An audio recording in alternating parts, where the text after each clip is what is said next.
telema moto asuka na bomoi nanga na yebiete Yahweh na yebiete okotelema moto asuka na bomoi nanga na yebiete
le Dieu redoutable, le Dieu puissant, le Dieu imbattable, le Dieu insondable, le Dieu des papas et des mamans Olangi. Un Dieu grand, toi qui ramasses de la malédiction, toi qui ramasses des ténèbres, tu ramasses de l'obscurité, Seigneur, tu laves et tu fais asseoir avec les grands. C'est vrai, Seigneur, je t'ai vu. C'est vrai, j'ai compris que tu es Dieu. Et je sais que tu le resteras en éternité, en éternité. Merci, ô éternel Dieu, pour ton amour. Merci, ô éternel Dieu, pour ta fidélité. Merci, ô éternel Dieu, pour ta grâce, ô éternel, que tu m'as faite, Jésus, de venir, éternel notre Dieu, à Strasbourg. Éternel notre Dieu, l'endroit où je n'avais jamais rêvé dans ma vie. L'endroit où je n'espérais même pas y arriver. L'endroit où je ne pensais même pas qu'un jour dans ma vie, je pouvais mettre pied. Mais à cause de ton amour, tu m'as démontré que tu es un Dieu fidèle pour un peuple fidèle. Tu es un Dieu fidèle pour ceux qui te sont fidèles. Oh Dieu, béni sois-tu parce que tu es bon. Béni sois-tu parce que tu es Seigneur. Nous laissons ces moments entre tes saints divinement. Tout ce que nous allons parler, que ce soit uniquement pour ta gloire. Père, parle au travers de moi, Seigneur, afin que l'une Moabite soit libérée en ces lieux. Père, parle au travers de moi, Seigneur, afin que l'une malédiction soit brisée en ces lieux. Père, parle au travers de ces témoignages éternels, afin qu'une personne qui était dans les ténèbres, dans la sorcellerie, dans les cestes de la malédiction, puisse obtenir sa libération ce soir. Oh Père éternel, manifeste-toi puissamment, parce que je sais que tu es le Dieu grand, tu es le Dieu puissant, tu es le Dieu vrai et véritable. Nous t'acclamons parce que tu es Dieu, nous t'acclamons parce que tu es Seigneur. En ton nom, Père éternel, nous avons supplié avec action et grâce. Amen.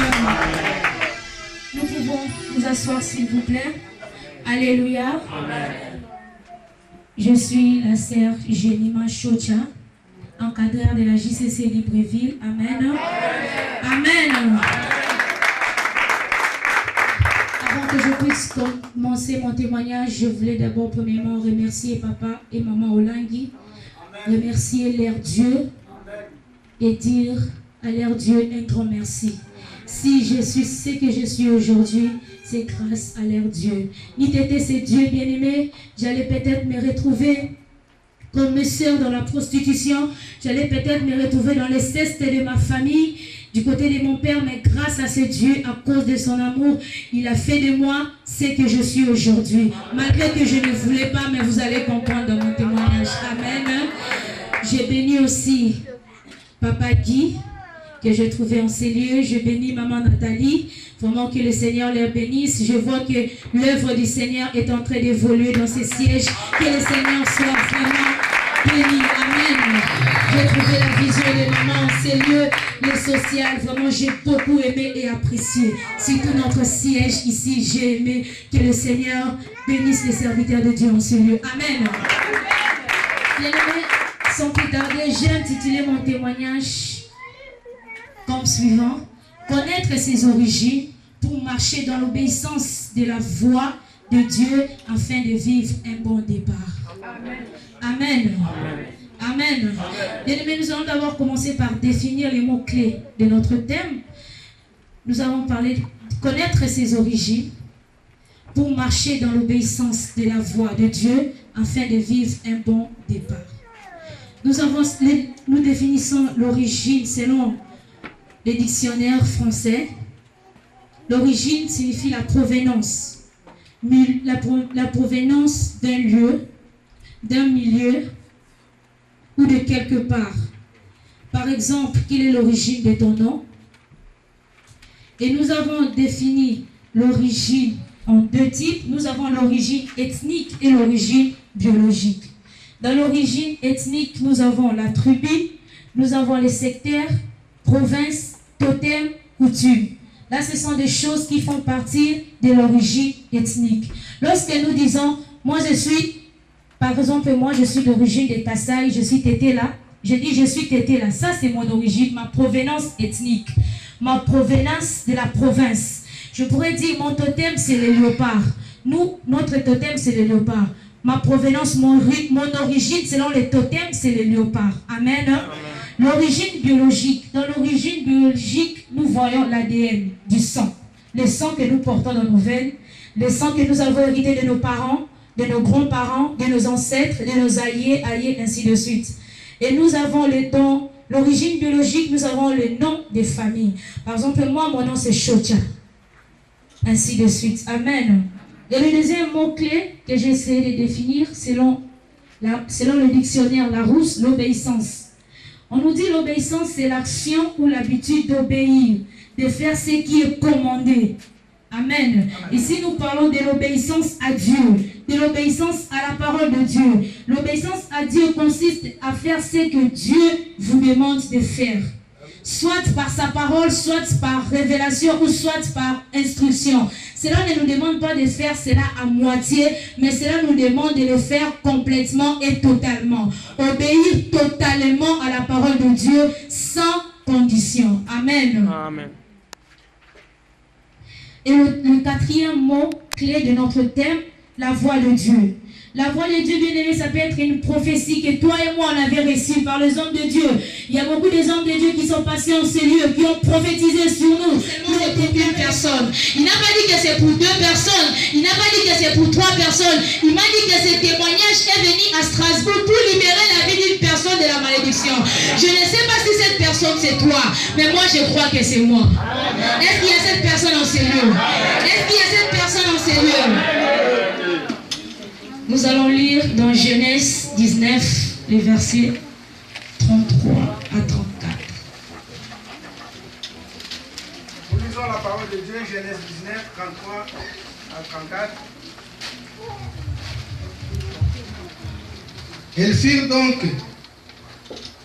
firent donc boire du vin à leur père cette nuit-là, et l'aîné alla coucher avec son père. Il s'aperçut elle s'aperçut ni quand elle se coucha, ni quand elle se leva. 34. Le lendemain, l'aîné dit à la plus jeune, « Voici, j'ai couché la nuit dernière avec mon père. Faisons-lui boire du vin encore cette nuit, et va coucher avec lui, afin que nous conservions la race de notre père. » La parole du Seigneur. Amen. Amen. Amen. Est-ce que nous pouvons acclamer pour la parole de Dieu? Amen. Bien-aimés, ici on nous parle de l'histoire de l'origine des Moabites. Moi, par rapport à mon témoignage, je dirais que je suis Moabite. Amen. Nous allons comprendre tout à l'heure. Ici, la Bible nous parle de ces deux filles qui avaient fait boire à leur père du vin pour coucher avec leur père. Bien-aimés, pourquoi ces filles ont fait cela? C'était à cause de la désobéissance de leur père. L'Éternel parla à Lot. L'Éternel dit à Lot, quitte le pays là où tu es, va sur la montagne, va te réfugier là-bas avec tes enfants. Pendant que moi je voulais détruire Sodome, je voulais détruire Gomorrhe. La Bible dit que Lot avait répliqué, Lot avait parlé à Dieu, Lot avait discuté à Dieu, Lot a dit à Dieu, non Seigneur, moi je n'irai pas à la montagne, moi je vais aller à toi. Mais la Bible dit dans Psaume, bien aimé, que je lève mes yeux vers les montagnes, d'où me viendra les secours. La Bible n'a pas dit que les secours me viendra de la plaine. La Bible n'a pas dit que les secours viendra de la colline. La Bible n'a pas dit que les secours viendra dans une ville quelconque. Mais la Bible précise que les secours viendra de la montagne. Mais c'est à cause de cela que Dieu voulait amener Lot à la montagne pour lui montrer, bien aimé, les choses cachées de sa vie, pour lui montrer ses origines, pour lui montrer les choses à venir qui devaient arriver. Mais Lot, par désobéissance, il a voulu détourner le chemin de Dieu et il est parti à Choix. La Bible dit qu'il arrivait là-bas, bien aimé, comme ses filles n'avaient plus de mari, ils ne voyaient pas les garçons à côté, ils ont dit, faisons boire le vin à notre père et couchons avec lui, nous allons conserver la race de notre père. C'est comme ça que les Moabites sont nés, bien aimés. C'est comme ça que les Moabites et les Ammonites sont nés. Ces deux races sont nées de l'inceste. Amen. Amen. Amen. Bien aimé, je vais entrer dans mon témoignage, comme je vous ai dit tout à l'heure que je m'appelle la sœur Jenima. Je suis née d'une famille de 2 enfants, vous allez comprendre. Mon père était là, ma mère était là. Je vais commencer d'abord par la famille de mon père. Amen. Dans la famille de mon père, ils sont nés au nombre de 10 par leur mère. Mais leur mère ne pouvait pas avoir des enfants. Leur mère ne pouvait pas enfanter. Et pendant qu'ils étaient au village chez nous, chez Tété la Lodja, Katakokombe, sa maman était partie voir son père. Son père était un grand féticheur du village. Son père lui dit, non ma fille, je vais te soigner, je vais te traiter, tu auras des enfants. Son père l'a soigné, son père l'a traité, mais rien n'était arrivé. Et son père a renvoyé la mère de mon père vers un autre ganga, un autre marabout. Et donc ce marabout lui dira, bon d'accord, je vais faire des cérémonies sur toi, tu auras les enfants. Ce marabout lui a donné 2 serpents physiquement, il lui a donné un serpent femelle et un serpent mâle. Il lui a dit, le serpent femelle te représente toi-même parce que tu es femme, et le serpent mâle représente ton mari. Je te donne ça, marche avec ces 2 serpents, il faut les nourrir, il faut les garder. Et partout où tu iras, ces serpents marcheront avec toi. Et ma grand-mère, elle est partie, elle a essayé, elle n'a pas conçu. Elle est encore repartie chez son père. Son père a dit, ah, comment tu n'as pas conçu? Elle dit, papa, le féticheur a fait ceci, il m'a donné tout ce qu'il m'a donné, j'ai pratiqué, mais je n'ai rien eu. Son père a dit, bon, d'accord. Au milieu de la nuit, tu vas descendre dans la rivière, tu vas prendre un poisson qu'on appelle chez nous, chez les tétés, la locombe. Locombe, ces poissons-là, ils chantent dans l'eau la nuit. Lorsque c'est la nuit, pendant que c'est calme, les poissons-là se mettent à chanter dans l'eau. Il a dit, tu vas prendre ces poissons-là vivants, tu vas mettre dans un bassin sous les lits du village là, pendant que vous allez vous accoupler avec ton mari. Après, lorsque vous allez finir l'acte, tu vas aller remettre les poissons vivants dans l'eau. C'est ce que ma grand-mère avait fait. Lorsqu'ils ont fini, il a pris les poissons, il allait les remettre dans l'eau. Bien aimé, c'est là où il a commencé maintenant à concevoir ses enfants. Elle a eu sa première fille qui est ma tante, elle a commencé, jusqu'à ce qu'elle ait eu ses enfants. Arrivée au 5e enfant, elle a quitté son mari avec qui elle était, avec la grossesse du 6e enfant. Il est parti se remarier chez un autre. Amen. Et lorsque ces enfants ont commencé à grandir, et nous aussi nous sommes nés. La grand-mère n'avait jamais dit, ou encore n'avait jamais parlé qu'il avait des serpents physiquement avec lesquels il marchait. Et ces enfants sont venus à la ville, c'est-à-dire mon père, qui s'est retrouvé avec ma mère. Avant que je puisse continuer, je vais aussi expliquer du côté de ma mère pour que nous puissions comprendre. Amen. Ma mère est née d'une famille de 8 enfants. 4 garçons, 4 filles, dont un garçon est mort. Et elle est la cadette de sa famille. Amen. Donc, elle est la cadette, c'est la cadette de la famille de Papa Olangi. C'est elle qui a clôturé la famille de Papa Olangi. Amen. Papa Olangi est son grand frère. Amen. Donc, quand la maman de ma mère est morte, parce que quand la maman de ma mère était malade, elle était malade, on l'a amenée à Kinshasa, elle est morte. C'est comme ça que Papa Olangi et Maman Olangi, ils ont pris ma mère à l'âge de 10 ans. Ils ont élevé ma mère comme leur enfant, dans leur maison, avec leurs enfants, ils ont mélangé. Il n'y avait pas de différence. On ne savait pas que c'était la petite sœur de son mari. Tout le monde croyait que c'était son enfant. Amen. Arrivé à un certain âge, quand ma mère, elle grandissait, elle a perdu sa mère très tôt, jeune. Elle voulait savoir qu'est-ce qui s'est passé. Elle voulait savoir pourquoi sa mère était morte. Elle voulait savoir pourquoi son père était mort. C'est comme ça qu'elle s'est révélée dans la maison de maman Langui. Elle est retournée au village. Arrivée au village, elle est partie voir la grand-mère féticheuse. C'est-à-dire la grand-mère que Papa Langui témoigne souvent dans les témoignages. Elle est partie voir cette grand-mère pour dire que non, moi je vais connaître ce qui s'est passé, je vais connaître pourquoi mon père, pourquoi ma mère est morte. La grand-mère a dit, bon d'accord, comme tu veux connaître avant que je puisse te révéler ces secrets, je dois d'abord te faire initier. Tu vas devenir Nganga comme moi. C'est comme ça qu'on l'a mené dans le village. Ils ont commencé à faire des cérémonies dans la forêt. Les Nganga a dit, bon, moi je vais te révéler les secrets. Et toi tu vas me donner quoi? Bien aimé, dans ces choses spirituelles, il y a toujours une alliance. Toi tu me donnes, moi je te donne. Mais tandis que chez notre Dieu, bien aimé, lorsqu'il nous donne, il ne nous demande rien en retour. La grand-mère féticheuse a dit, moi je te révèle les secrets et qu'est-ce que toi tu vas me donner en retour? Ma mère a dit, bon, je ne sais pas, toi tu me demandes quoi? Il m'a dit, donne-moi les œufs. Donne-moi les œufs, moi je vais te donner les secrets. Il dit, les œufs signifient, donne-moi tes enfants, ta progéniture. Comme ma mère à l'époque, là, il avait soif de tous ces choses. Il dit, bon d'accord, moi je te donne mes enfants, révèle-moi les secrets. Et ces secrets-là, il ne lui a jamais révélé jusqu'à présent. Donc, elle a fait de ma mère une féticheuse dans le village. Lorsque ma mère a vu, elle a évolué pendant un certain moment au village. Elle a dit, ah, moi j'étais en ville, tout ça, je suis revenue au village, je dois repartir en ville. Lorsqu'elle repart en ville, comme elle avait déjà gaspillé chez son grand frère, elle avait déjà abîmé la relation, elle ne pouvait plus retourner dans la maison de son grand frère. C'est comme ça qu'elle est partie habiter chez le cousin, leur cousin. Et leur cousin avait 2 femmes et beaucoup d'enfants. Donc la maison était tellement embrouillée, elle n'était plus à l'aise, elle n'avait plus tout ce qu'elle avait, elle a commencé à souffrir, travailler dur, tout ça. Et il s'est rencontré avec mon père. Bien aimé, lorsque la malédiction va s'accomplir dans ta vie, la malédiction va t'amener vers une personne qui est dans la malédiction, mon père. Donc comme leur lien s'est concordé, ma mère dans la souffrance et dans tout ça, elle a regardé, je n'ai personne pour m'aider. Mes études, son frère qui le suivait, qui était ici en Europe, c'est lui qui payait ses études. À un moment donné, il a arrêté. Lorsque ma mère a eu le bac, elle a dit, bon d'accord, je ne peux plus continuer avec mes études, je n'ai personne pour m'aider, tout ça, je m'arrête là. Et quand elle s'est retrouvée avec mon père, ils se sont mariés. Amen. Quand ils se sont mariés, mon père travaillait. Il travaillait dans une clinique chez nous, clinique universitaire campus. Il était infirmier là-bas. Il n'a pas fait de grandes études, mais il était infirmier là-bas. Lorsque mon père s'est marié avec ma mère, une année après, je suis venue au monde. Mon père était bien. Il était stable, il avait une pharmacie, on le payait aussi bien à l'époque, il était très bien. Et lorsque moi je suis venue au monde, je suis née un 31 mars. Lorsque moi je suis venue au monde, le lendemain, mon père a été révoqué du travail. On l'a enlevé du travail, bien aimé. On était resté seulement avec cette pharmacie qui nous aidait, bien aimé, à se nourrir, à manger, tout ça. Et la famille de mon père sont venus s'installer dans la maison, bien aimé, c'était grave. Ses frères, ses petites sœurs, la première maison est entrée, bien aimé. À l'époque, lorsque moi je grandissais, je voyais tout ça.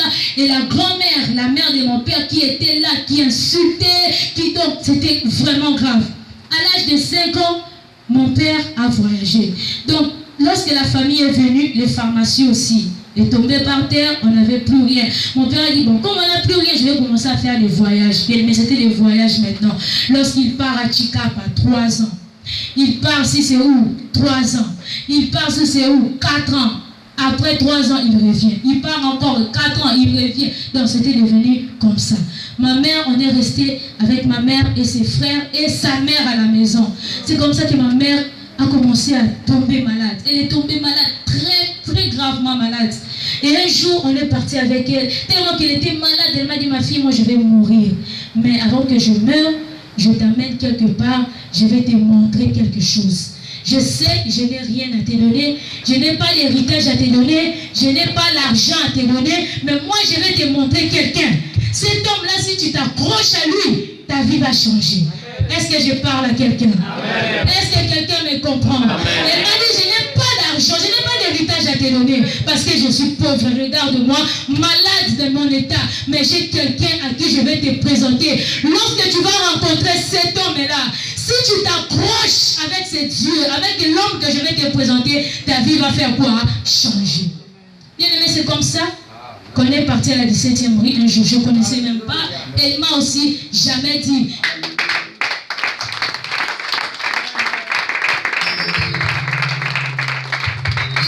Amen.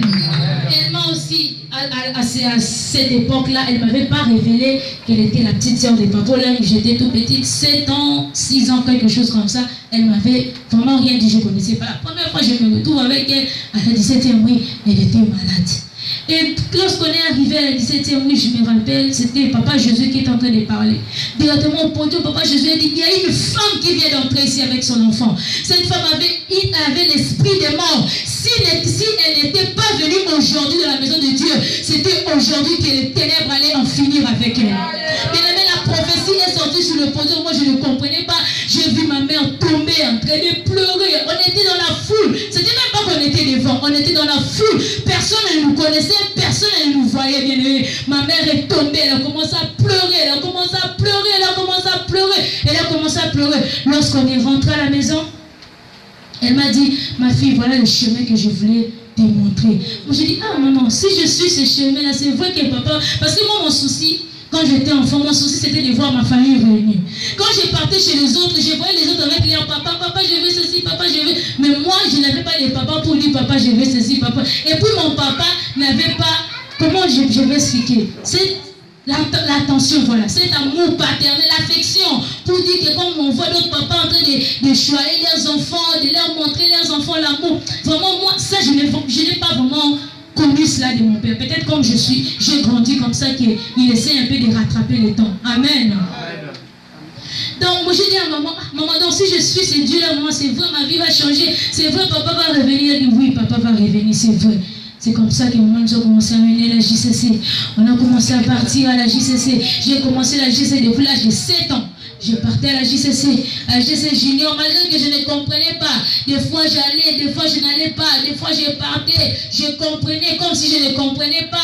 Mais je continuais toujours. Je continuais toujours à partir. Un jour bien aimé, c'était dans une veillée de prière. Là j'avais déjà 11 ans. Dans cette veillée-là, c'était un frère, le frère Gédéon qui avait fait ces veillées. Et pendant qu'on dormait à la résidence Victoire, il a plu, bien aimé.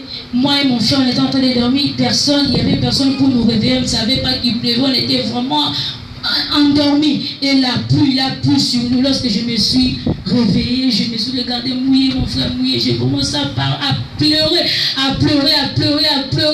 J'ai pleuré, j'ai commencé à prier. J'ai dit, Seigneur, aujourd'hui, c'est le dernier jour que moi je t'expose mon problème. Si tu n'étends pas ta main, moi je ne viendrai pas à la JCC. Je veux que je puisse me réunir avec mon père. Je veux avoir une famille. J'ai besoin d'une famille. J'ai besoin de mon père. J'ai besoin d'une famille unie. Je ne peux pas grandir seulement avec une mère. Et où est mon père pendant qu'il est en vie? Mais j'ai pleuré ces jours-là. J'ai pleuré. Et c'était passé. Et un jour, ma mère rentre du travail, elle me dit, oh, Jemima, papa a envoyé l'argent, papa a envoyé les billets, parce que là, mon père était parti au Mali, au Bamako. Il était parti chercher la voie pour aller en Europe. Il a fait 10 ans là-bas en cherchant. Et c'était passé. Et un jour, ma mère rentre du travail, elle me dit, oh, Jemima, papa a envoyé l'argent, papa a envoyé les billets, parce que là, mon père était parti au Mali, au Bamako. Il était parti chercher la voie pour aller en Europe. Il a fait 10 ans là-bas en cherchant la voie. Les Tchéquiens lui ont bouffé l'argent. Donc il a dépensé, on leur a bouffé l'argent. Comme il n'avait plus de possibilités, de moyens pour continuer à fournir ces Tchéquiens-là, il a dit, bon, je vais m'installer seulement ici. Je vais chercher une petite maison. Comme je suis infirmier, je vais chercher une clinique où on peut m'engager. Je vais travailler. Puis, bon, je vais continuer ma vie comme ça. C'est comme ça qu'il a envoyé le billet, seulement pour ma maman. Il a dit, non, moi je n'ai pas l'argent, tu peux venir, laisse les enfants chez ma grande sœur. Ma mère a dit, jamais, je ne vais pas laisser mes enfants. Elle a pris l'argent, elle est partie en pleurant chez maman. Maman, regarde, maman. Maman a dit, bon, d'accord, il n'y a pas de problème. Moi, je vais payer les billets pour tes enfants. Je vais faire les passeports pour tes enfants. Tu vas suivre ton mari avec tes enfants. Amen. Amen. C'est comme ça que maman avait payé les billets. Maman a tout payé. Il a fait les passeports. On est parti, bien aimé. Arrivé au Mali, mon père avait déjà eu une autre femme pendant que ma mère n'était pas là. Donc c'était un peu aussi compliqué, tout ça, tout ça. Lorsqu'on est arrivé au Mali, on a commencé les études, on a commencé à étudier, tout ça. J'ai fait mon bac, j'ai eu mon bac. Et on a proclamé la convention en 2009 à Cotonou. J'ai dit, ah maman, je vais aller à la convention. Elle m'a dit, ok, d'accord, on part. On est parti à la convention. Arrivé à la convention, j'ai vu maman, j'ai dit, ah maman, regarde, j'ai eu mon diplôme, tout ça, tout ça. Maman a dit, c'est bon, mais qu'est-ce que tu veux faire dans la vie? Quel est ton projet? J'ai dit, maman, non, moi, par rapport à moi, je vais continuer les études. Tu as vu, ma mère n'a pas fait vraiment beaucoup d'études. Elle a eu juste son bac. Mon père aussi, juste son diplôme d'infirmier. Moi, je vais aller plus loin avec ton Dieu. Je vais vraiment étudier. Je vais monter, je vais avancer. Maman a dit, c'est une bonne idée. Maman a dit, c'est bon. Maman a dit, c'est bon. Je t'envoie au Gabon. Chez papa et maman dit, tu vas aller étudier. Mais c'est que moi j'ai retenu de la promesse de la servante de Dieu. Des fois quand je suis abattue, des fois quand je sens que ma foi est en train d'être affaiblie, lorsque je me souviens de cette promesse bien-aimée, je dis que certainement ce Dieu me connaît. Amen. Et quand je venais ici, la servante de Dieu a dit, Jemima, je t'envoie au Gabon pour aller étudier, pour aller réussir, et tu vas te marier. Amen. Elle a dit, je t'envoie au Gabon pour aller étudier, réussir, et tu vas te marier. Mon Dieu fera de toi de grandes choses. Je t'envoie, vas-y. Bien aimé, c'est comme ça que j'étais arrivée. Amen. Lorsque je suis arrivée au Gabon, bien aimé, je reviens dans la parole de Dieu. Nous avons parlé, bien aimé, des filles de Lot dans l'inceste. Je vous ai expliqué, bien aimé, mes origines et ma famille. Dans cette origine-là, bien aimé, de l'inceste, il y a une fille qui est sortie de là qui s'appelait Ruth. Amen. Amen. Ruth la Moabite. Ruth, elle s'est mariée avec,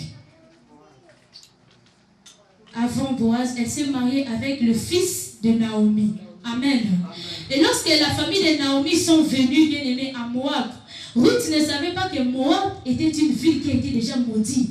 Une ville de l'inceste. Ce sont là les pays que Dieu avait interdit aux enfants d'Israël de s'associer. Dieu avait dit aux enfants d'Israël, vous n'épouserez pas des femmes moabites, vous n'épouserez pas des femmes cananéennes, vous n'épouserez pas des ammonites. Mais ce sont des peuples que Dieu avait totalement donné l'interdiction aux enfants d'Israël de les épouser. Mais lorsque Naomi est venue, bien aimée, à Moab, ses filles se sont associées avec les filles de Moab. Naomi a perdu son mari, Naomi a perdu ses enfants. Ce n'est pas à cause de la malédiction de Naomi que ses enfants sont morts ou encore son mari sont morts, mais c'est à cause de la loi que Naomi a trouvée dans cette ville. La loi qui n'était pas bien aimée, connue aux yeux de Naomi, c'est cette loi bien aimée qui a enterré Naomi, qui a enterré les enfants de Naomi et son mari. Et Ruth connaissait. Ruth a dit, le problème n'est pas Naomi, mais le problème c'est le Dieu de ma famille. C'est le Dieu Keshmosh qui a tout détruit, qui a mangé les enfants de cette femme, qui a mangé son mari. Ce n'est pas que Naomi n'a pas un Dieu puissant, mais Naomi a trouvé une loi puissante dans cette ville qu'elle n'avait pas la connaissance de cette loi. Bien aimé, c'est comme ça que les enfants de Naomi sont morts. Et les enfants et le mari de Naomi est mort. Et lorsque ma grand-mère a accouché ses enfants, ils ont grandi.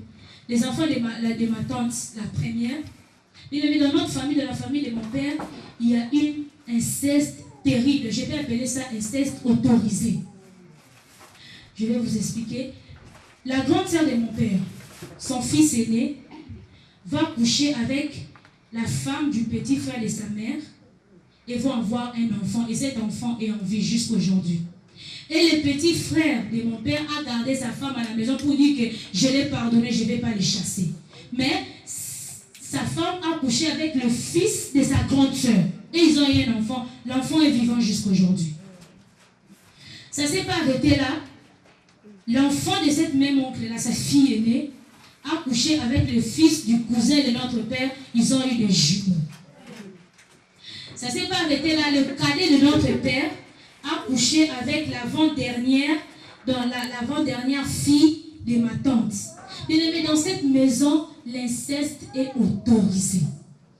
Et le mari de ma tante a couché avec la petite soeur de sa femme. Donc, Tata Mwasi Nanga, le mari de sa grande sœur a couché avec elle et ils ont eu un enfant. L'enfant est vivant jusqu'aujourd'hui. Je pense qu'il peut avoir déjà 12 ans. Bien-aimé, vous regardez déjà l'origine comme ça.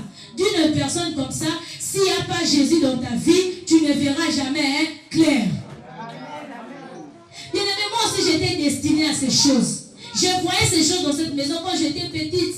Mais les petits frères de mon père me disaient, on ne parle pas de ces choses. Lorsque je les voyais se toucher, je les voyais se tripoter dans la maison, j'ai crié, oh, tontine, oh, on ne parlait pas de ces choses. Même ma grand-mère, parce que moi j'ai grandi avec ma grand-mère, la mère de mon père, elle me disait ces choses, donc on ne pas, là, elle nous parlait en tété, là, c'est elle qui nous a appris la langue tété, là. Elle nous disait ces choses dont on ne parle pas. Quand je dis, mais tontine, pourquoi on ne parle pas de ça? Bien aimé, donc c'était... On ne parle pas de ça, c'était pour m'entraîner moi aussi petit à petit, pendant que je voyais ça, mettre cette sémence en moi, que cette sémence puisse grandir et qu'arrivé aussi à un certain âge, je puisse aussi pratiquer comme eux. Bien aimé, cet inceste vient d'où? Quand nous regardons, bien aimé, les poissons que la grand-mère avait pris pour avoir des enfants, les animaux n'ont pas de contrôle. Ils ne savent pas que ça c'est maman, ils ne savent pas que ça c'est papa, ils ne savent pas que ça c'est l'oncle. Dans l'eau, les poissons se multiplient entre eux en désordre. Un poisson peut coucher avec sa mère, il ne sait pas que c'est maman. Un poisson peut faire ceci. Donc les animaux n'ont pas de limites et pour eux, c'est la reproduction, ils ne comptent pas. C'est ce qui est arrivé dans cette famille. Dans l'inceste, on ne sait pas voir que ça c'est peut-être ma tante, mon oncle, la grand-mère, c'est comme ça. On s'entremêle comme ça et c'est comme ça. Amen. C'est comme ça que j'ai dit que je suis issue d'une famille de Moabites. Moi j'appelle ça une famille de Moabites. Une famille où il y a l'inceste, bien aimé, il n'y a pas la gloire de Dieu. C'est une famille qui est déjà depuis là aux cieux, depuis les temps anciens, l'Éternel avait banni la bénédiction dans cette famille. Bien aimé, dans cette famille, je peux vous dire, il n'y a pas de bénédiction. La seule personne qui a relevé la tête dans la famille de mon père, c'est moi. Bien aimé, dans cette famille, les filles sont épousées seulement deuxième femme. Et lorsque on t'épouse comme ça, tu pars, tu fais 5-6 enfants. Allez, les maris te chassent. Tu retournes chez ta mère avec 6 enfants. Bien aimé, les filles du côté de mon père, personne n'a le diplôme.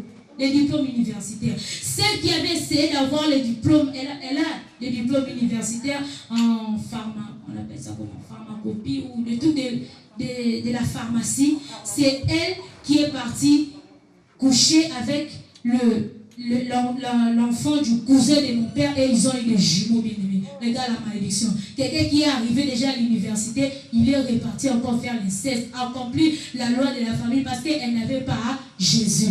Amen. Amen. Et bien aimé, lorsque nous regardons sur la parole de Dieu, cette fille Ruth là, elle est issue de cette famille. Ruth a regardé, elle dit, je n'ai plus personne, j'ai tout perdu. J'ai perdu le mari, j'ai tout perdu, je n'ai plus rien. Qu'est-ce que moi, Ruth, je vais faire dans cette vie? Je vais suivre les dieux de cette femme. Je vais suivre cette femme. On m'a dit que cette femme vient de Bethel. Lorsque nous voyons, Bethel veut dire la maison de Dieu. Et Ruth a compris que Naomi était liée avec une alliance qui était perpétuelle. Une alliance de bénédiction, l'alliance qui commençait depuis Abraham. Dieu avait dit à Abraham, je te bénirai. Et je bénirai toute personne qui va s'associer à toi. Toute personne. Je maudirai ceux qui te maudiront, je bénirai ceux qui te béniront. Amen. Toutes les familles de la terre seront bénies par toi. Mais c'était ça la promesse qu'Abraham avait reçue. Ruth, lorsqu'elle a compris que Naomi vient de cette famille de bénédiction, Ruth a compris que moi, si je m'associe à Naomi, ma vie va changer. Si je suis cette femme, malgré qu'elle n'a plus rien, Elle a perdu son mari, elle a perdu ses enfants. Mais je sais qu'elle a une alliance perpétuelle. Si je m'attache à elle, au travers de cette alliance, ma vie va faire quoi? Ma vie va changer. Bien aimé, c'est comme moi. Dans la famille de mon père, je pourrais dire, il n'y a rien, sur rien on peut compter. Il n'y a rien, bien aimé, rien. Une famille de malédiction, pas d'héritage, rien. Pour dire que là, moi, je vais compter sur quelqu'un, il n'y a rien. On a tout perdu. Le travail que mon père travaillait, il a perdu. La pharmacie, il a perdu. Au Mali, là-bas, il est parti même rester dans le statut de réfugié. Les réfugiés de Mali n'ont rien, bien aimé. On leur donne un petit 25 000. 25 000, je peux comparer ça à combien? 25 000 francs CFA. 50 € par mois. Il n'y a rien, bien aimé. Un réfugié au Mali, un réfugié en Afrique, bien aimé, il n'y a rien. Et le travail qu'il faisait de l'infirmerie, bien aimé, c'est avec ça qu'on essayait un peu de vivre. Lorsque je suis arrivée au Cotonou, maman m'a dit, tu vas faire. Lorsque j'ai dit à maman m'a dit, tu pars au Gabon. Bien aimé, j'ai regardé, j'avais mal au cœur. À l'époque, j'avais 17 ans. J'ai pleuré. J'ai dit, Seigneur, je vais laisser ma... Comme j'étais trop attachée à ma mère, j'ai dit, je vais laisser ma maman, je vais laisser mon frère, je vais laisser ma famille, les gens que je vais aller voir là-bas, qu'est-ce qui va m'arriver? Je serai qui? J'ai commencé à pleurer, j'ai pleuré. Et ma mère m'appelle. Elle me dit, ma fille, n'est-ce pas, tu te rappelles quand tu avais 7 ans, je t'avais dit que je te présente quelqu'un. Cette personne-là, si tu le suis, ta vie va changer. Veux-tu répéter mon histoire ou tu veux avancer? J'ai regardé maman. Avec les larmes, j'ai pleuré. J'ai dit non, maman, je ne veux pas répéter ton histoire. Moi, je vais avancer. Moi, je vais voir clair dans ma vie. Elle m'a dit, si tu veux voir clair dans ta vie, alors pars. Suis Naomi. Suis les dieux de Naomi. Vas-y, ne regarde pas derrière. Moab ne peut rien t'apporter. À Moab, tu ne peux rien avoir, ma fille. Nous sommes dans Moab. Il y a la malédiction, il y a les ténèbres, il y a l'obscurité. Nous sommes en train de se battre dans Moab. Toi, pars. Ne regarde pas derrière. Fais comme Ruth. Ruth a dit, je pars avec Naomi. Je ne regarderai pas derrière. Ne sois pas hors pas. Pars comme Ruth. Amen. Ma mère m'a dit, pars.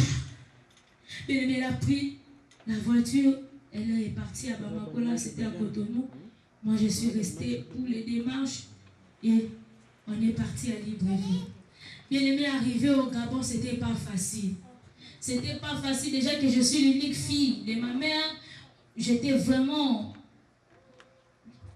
En fait, avec la pauvreté, avec tout ça, mais quand même, on me donnait tout ce que j'ai demandé. Avec la possibilité que ma mère avait, elle me donnait le fils que le minimum. J'étais habituée comme ça. Donc, bien aimé, arrivé au Gabon, il a fallu maintenant qu'on puisse me redresser selon la voie du Seigneur. Bien aimé, c'était pas facile. C'était pas facile. Avec mes liens, bien aimé, déjà, j'ai hérité la colère de la maison de mon père. La colère de la maison de ma mère, j'ai mélangé la colère, les débattés là-dedans. C'est grave, bien aimé. Quand je me fâche, je suis de nature, je suis vraiment calme, je suis timide. Mais lorsque je me fâche, quand je me fâchais, bien aimé, c'était terrible. Un léopard, tu vas voir avec le griffes, tu pleures avec moi. Bien aimé, donc c'était vraiment terrible. Maintenant, il fallait qu'on puisse me redresser. Me mettre dans le chemin. Mais lorsque tu suis la voie de Naomi, si tu n'as pas la persévérance, tu n'atteindras pas ton objectif, bien-aimé. Lorsque tu suis la voie de Naomi, si tu n'as pas la persévérance, bien-aimé, tu ne verras pas la main de Dieu. Amen. Amen. Bien-aimé, nous allons voir quelques éléments qui a permis à Ruth, bien-aimé, de persévérer dans ce chemin. Amen. Amen. Ruth 1, verset 14. Ça, c'est le premier point.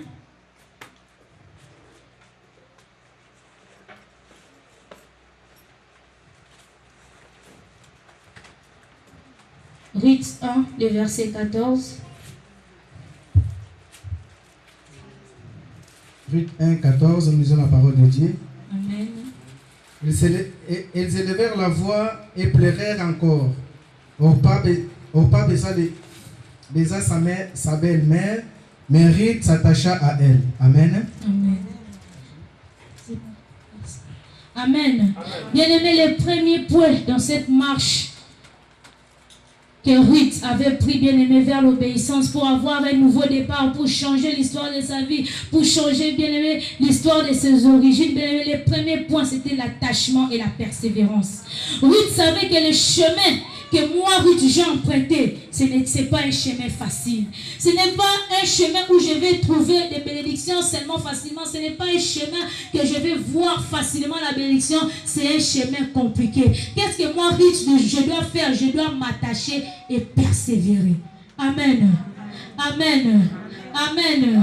Bien aimé, lorsque je suis arrivée au Gabon, c'était pas facile de m'adapter, c'était pas vraiment facile. J'ai trouvé un couple fort spirituel, bien aimé, dans la prière, tout ça, et vraiment, c'était pas facile.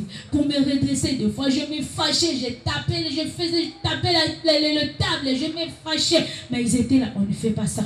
La parole de Dieu dit ceci. La parole de Dieu, des fois même je partais en jeûne, on me met en jeûne 3 jours. Oh, tu continues 7 jours. Je dis bon, je continue 7 jours pendant que vous êtes là-bas. Moi, je vais manger bien mes pains, je vais boire mon jus. Et le 7e jour, je vous dirai que j'ai fait à sec. Et c'était comme ça des fois. Je faisais bien, mais c'était pas facile. C'était pas du tout facile. Amen. Mais je me suis attachée. Je me suis attachée, bien aimé. Je n'ai pas baissé les voix. Des fois, j'ai appelé maman. Maman, je vais rentrer. Elle me dit, tu vas venir chez qui? Chez moi. Jamais. Tu restes là-bas. Oublie moi-même.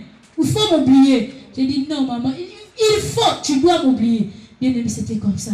Lorsque je suis arrivée au Gabon, je me suis inscrite dans une université, Académie franco-américaine de management. En première année, bien aimé, c'était pas facile. Déjà, de la famille de mon père, on a un problème, bien aimé, pour les diplômes. De la famille de ma mère, pareil. Donc, c'était vraiment compliqué. En première année, j'ai fait les examens, bien aimé. Arrivé à la fin, les professeurs ne voyaient plus mes notes. Les notes avaient disparu, bien aimé. J'ai commencé à prier. On ne voyait plus mes notes. Ils ont cherché. J'ai repris la deuxième session de rattrapage. J'ai repris toutes les matières, bien aimé. Mais comme la grâce de Dieu était sur moi, j'ai eu les 10 dans toutes les matières. Je suis passé en deuxième année. Bien aimé, arriver en deuxième année aussi, c'était pas facile. Le premier semestre, je travaillais. Le deuxième semestre, bien aimé, c'était devenu compliqué. Mais je priais. Les amis m'ont dit, non, on va cotiser l'argent, on va payer les professeurs. Moi, j'ai dit, cotiser l'argent, payer les professeurs. Moi, je dis non. Moi, je prie, je ne peux pas faire ça. Il me dit, ah, ma soeur, tu pries, ok, on verra à la fin de l'année. Moi, j'ai dit, oui, à la fin de l'année, on verra. Entre moi et vous, qui aura les qui va réussir. Arrivé à la fin de l'année. Arrivé à la fin de l'année, bien aimé, moi, j'ai réussi, je suis passé en troisième année. Ceux qui avaient payé parmi eux, d'autres ne sont pas passés. Amen. Arrivé en troisième année, l'année de licence, bien aimé, c'était encore compliqué. Là, maintenant, je ne comprenais plus rien. C'était devenu difficile. C'était vraiment devenu encore compliqué. Mais l'Éternel m'a fait quand même grâce. Lorsque je suis arrivée pour écrire, faire mon mémoire, bien aimé, j'ai travaillé avec 2 professeurs. Le monsieur que je travaille avec lui, après il m'a dit non, je n'ai plus le temps de m'occuper de toi pour ton travail, cherche quelqu'un d'autre. Ah, je me suis dit, chercher quelqu'un d'autre. Qu'est-ce que j'ai fait? Bien aimé, pendant ce temps, pendant que j'étais en train d'étudier, bien aimé, lorsqu'on me disait que non, on va te mettre dans le programme de JCC, tu vas commencer à travailler à la JCC, ou bien peut-être on me disait, aujourd'hui c'est toi qui vas faire la modération, bien aimé, j'ai fouillé. J'avais toujours une excuse à donner. Non, j'ai le cours, non, j'ai ceci. S'il y a vraiment un travail que moi, je n'ai jamais compté faire dans ma vie, c'était le travail de servir Dieu. Je me disais, je peux tout faire, mais servir Dieu, parler de la part de Dieu, ah non, pas moi, pardon. Donc, au Gabon, lorsque me disait, tu vas faire ça, je me disais, non, j'arrive, je cours tout à l'heure, bien, mais je fouille. C'était toujours comme ça. Mais arrivé en troisième année, les frères, les encadrés avec qui nous sommes là-bas, frère Eli, frère Théo, papa dit, me dit, ah, j'ai mis, toi tu n'aimes pas prêcher, pourquoi? Moi j'ai dit, non papa, il est cool, mais nous, à notre époque, lorsqu'on est dans la maison de maman, on étudiait, en même temps, on travaillait pour le Seigneur. Demande à maman Tite, on faisait ça, demande à tous les papas, ils te diront, nous, on travaillait pour le Seigneur et on partait à l'école. On a associé Dieu et les études, nous avons réussi dans la vie. Si tu veux réussir, associe Dieu et tes études. J'ai dit, ah papa, d'accord papa, je vais essayer. Bien aimé, c'est comme ça que j'ai dit, donc, je vais m'engager. Je vais commencer à servir Dieu. Je commençais à la JCC Junior, encadrer les juniors. Papa, c'était pas facile, les petits, tout ça. Mais j'ai dit, je vais persévérer. Je vais persévérer. Je vais atteindre mon objectif. Je sais, je connais mes origines. Je connais d'où je viens. Une famille de malédiction, une famille où on ne réussit pas. Il faut persévérer avec Dieu pour obtenir la grandeur. Je dis, je vais persévérer. Je vais. Des fois, me disaient, mais toi, qu'est-ce que tu fais? Tu cherches même quoi? Tu penses quoi? Tu n'as pas des parents. Je dis, j'ai des parents, mais je sais ce que je suis en train de chercher. Bien aimé, lorsque nous connaissons nos origines, lorsque nous maîtrisons d'où nous venons, bien aimé, il nous est facile, bien aimé, de marcher avec Dieu et d'obéir à la parole de Dieu. Bien aimé, c'est comme ça que j'ai évolué, c'est comme ça que j'ai évolué. Arrivé en 3e année, lorsque le professeur Henri Pépi travaillait avec moi, j'ai cherché une dame avec qui on a commencé à travailler, La dame m'a dit, mais comme toi, je vois que tu es congolaise, tu as mélangé beaucoup de système du Congo, tu es parti prendre le système du Mali, tu viens au système du Gabon, ça te sera vraiment difficile de bien défendre, mais je te demande seulement de t'y mettre et de beaucoup travailler parce que les Gabonais sont trop compliqués dans leur correction, tout ça, les fautes d'orthographe, tout ça. Vraiment, essayer de faire un effort. Je dis oui, madame, je vais essayer, mais je vais quand même travailler avec vous. Elle m'a dit ok. On a commencé à travailler. Comment j'ai fait peut-être 9 mois, j'étais en train d'écrire seulement mon mémoire, de constituer mon mémoire dans la prière. Bien aimé, c'est comme ça que le jour de ma défense, je pars pour défendre. On m'a dit non, il faut qu'on vienne m'assister. Donc j'étais partie avec tous mes frères, les enfants, mon petit, tout le monde, on est parti à la défense. Bien aimé, arrivé là-bas, j'ai dit Seigneur, aide-moi. Je vais parler, je ne vais même pas laisser le temps à ces professeurs de parler. Je vais moi-même maximiser la parole du début jusqu'à la fin. Et quand je vais dire point, c'est là où le professeur va parler. Aussi longtemps que je n'ai pas dit point, le professeur ne parlera pas. J'ai prié. Arrivé tout le monde, moi j'étais la dernière. Tout le monde, les gens sont passés. Arrivé à mon tour. Dès que je suis arrivée, j'ai projeté mon travail, j'ai commencé à parler. J'ai travaillé sur la motivation du personnel dans une entreprise, dans une société d'eau et d'énergie du Gabon. Et lorsque j'ai pris la parole, j'ai commencé à parler. Les professeurs ne faisaient que ça. Ils ne faisaient qu'accepter. J'ai parlé. À la fin, quand je dis point, les professeurs disent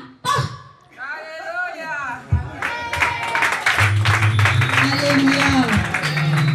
Lorsque j'ai fini, le professeur a dit, mais vous avez avalé votre travail ou bien vous avez fait comment?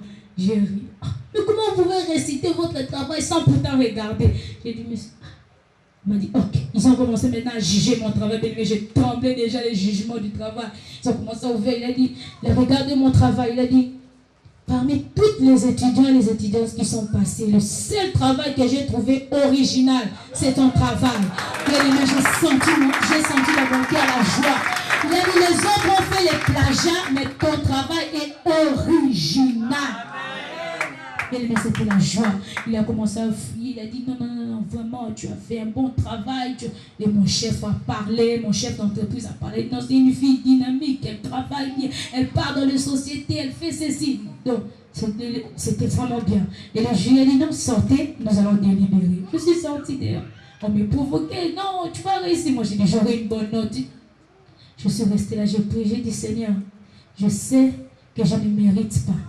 Quand je regarde mes origines, je ne mérite même pas les diplômes. Quand je regarde d'où je viens, ma malédiction, la malédiction qui pèse sur moi, je ne mérite pas. Mais à cause de ta grâce, à cause de ta fidélité, souviens-toi de moi. Je ne veux pas une petite note 20, je veux une note qui va bouger ma famille, une note qui va bouger la maison de mon père. J'ai prié, bien-aimé, on est entré. Et le président du jury m'a regardé, il a dit, tu as peur? J'ai dit, non, monsieur, je n'ai pas peur, je n'ai pas peur. C'est vrai, tu n'as pas peur? Moi, je n'ai pas peur. Tu es sûr que tu vas mériter cette note? J'ai dit, monsieur, je vais mériter même plus que ce que vous allez me donner. Il a dit, c'est vrai. J'ai dit, bon, le jury va délibérer. Tu as eu 14 sur 20. Mention, très bien. Il y a des gens sautés. C'était la joie. J'ai crié. Donc, je n'avais même plus regardé les membres du jury. J'ai sauté, j'ai crié, j'ai chanté. J'ai dit, oh, tu es chrétienne? Je dis, oui, mais c'est... Ah, ça se voit, c'est normal. Et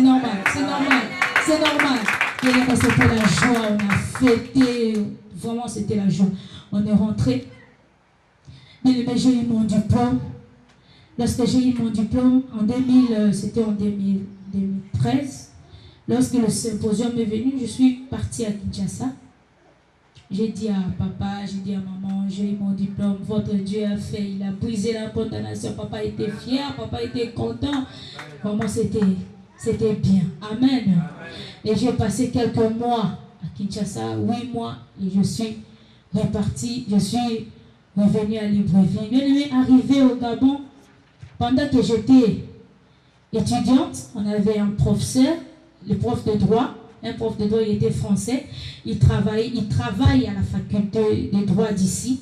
Donc, pendant qu'il nous enseignait les droits sociaux, les droits des affaires, il nous disait, non, chaque année à Strasbourg, on fait des sessions annuelles sur le droit de l'homme. Et si ça vous intéresse, je peux vous inviter, je peux vous envoyer les invitations, tout ça. Il parlait comme ça. Ben nous, on se disait, oh, monsieur, non, c'est rien, tout ça. Mais quand j'ai fini mes études, un jour, j'étais là, j'ai regardé mes mails, je vois l'invitation. On m'envoie l'invitation, l'Institut international des droits de l'homme de Strasbourg. On m'envoie l'invitation, mademoiselle, si vous pouvez participer. J'ai dit, ah, d'accord, on va essayer. J'ai parlé aux autres, ils m'ont dit, non, d'accord, c'est bon, essayez.